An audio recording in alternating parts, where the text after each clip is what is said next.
Hi everyone, this animated video is prepared by Fatin Nur Izzati binti Mat Syukur, Muhammad Mirza Syami bin Muhammad Sanizam, Nur Syafiqah binti Muhammad Zabaidi, Nurul Farhana binti Amir Fazir, and Wan Nurmiza Akim binti Wan Nurul Azam. We are a bunch of students from AS 201, UiTM Kuala Pilah. Okay, now let's get started. Under parasites, there are two main groups which are protozoa and helminths. Helminths can be divided into two big groups. There are platyhelminths, which are also known as flatworms, and nematodes, which are known as roundworms. Platyhelminths can be subdivided into cestodes, which known as tapeworm, and trematodes, which known as flukes.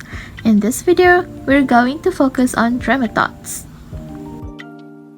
Wait, do you know what is trematode? It's okay, I got your back. Trematodes, also called flukes, cause very clinical infections in humans. They are parasites of the class Trematoda. The parasites are so named because of their conservation suckers, the organs of attachment. All the flukes that cause infections in humans belong to the group of digenetic trematodes.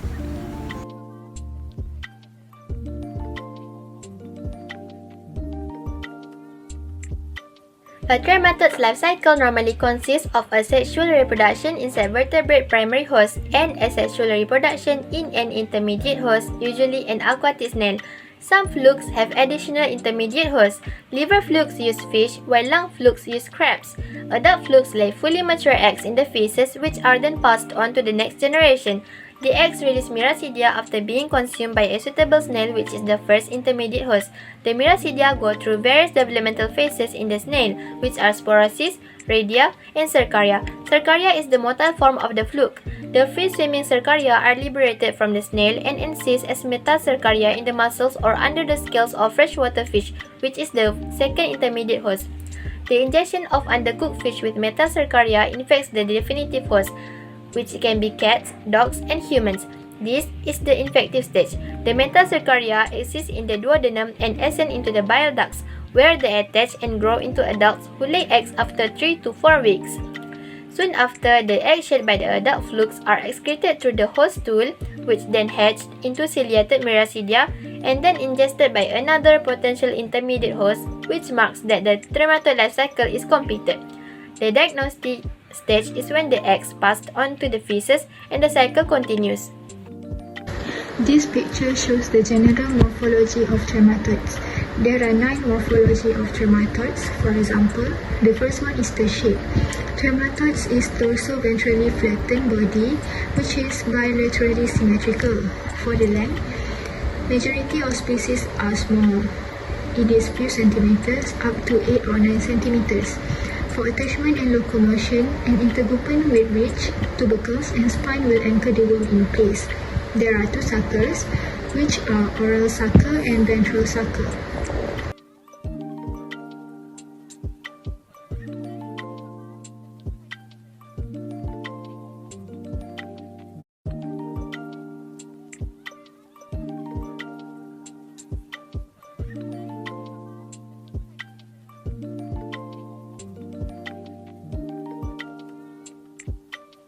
Next, there are 2 pictures shows the female reproductive system and male reproductive system.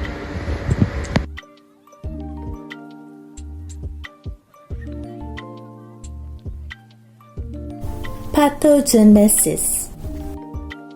One of the diseases related to trematode is Clonarchis sinensis. It is actually transmitted by consuming undercooked fish. Once this happens, it can lead to biliary tract inflammation and consequently pigmented gallstones. It is also associated with cholangiocarcinoma, which is cancer of the biliary tract. For the treatment, we can use praziquantel. Parasitic disease can be diagnosed by many ways, such as blood, stool, urine, sputum, biopsy, serological tests, and cytological changes in blood. Some parasitic infections that can lead to parasitic disease can be detected by these ways. Every diagnosis will look for a specific parasite infection. The differences of tests that are conducted will be based on signs and symptoms as well as any other medical conditions. This is the end of our video. Thank you for watching.